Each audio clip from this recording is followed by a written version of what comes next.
Жителите на Златоград съчетаха празнуването на сирни заговезни с старинен обичай, наречен Стара Марта. И двата празника са свързани с символичното прогонване на зимата. Затова млади и стари облякоха маскарадни костюми и прескачаха огън, за да се пречистят.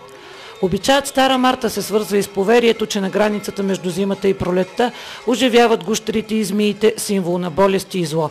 Затова маскираните гониха злите сили с силни викове извън на хлопки и чанове. В огъня символично изгоря зимата. Той самия огън е ритуален. Всяка жена е станала рано сутринта, измела е своя дом, събрала е смета и го е свърлила на огъня, така, за да пречисти дома си за новата година. И ние като прескачаме този огън, казваме: Марта порта да не хапят бълхите. С сирни заговезни пък е свързано характерното за Родопите хамкане на яйце или халва.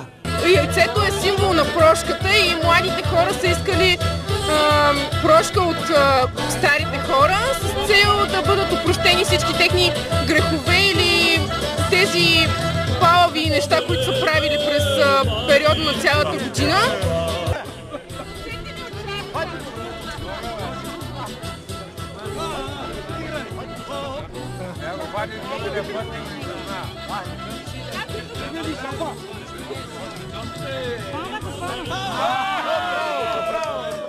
А след като си поискаха прошка, хората си пожелаха годината да е спорна и плодородна.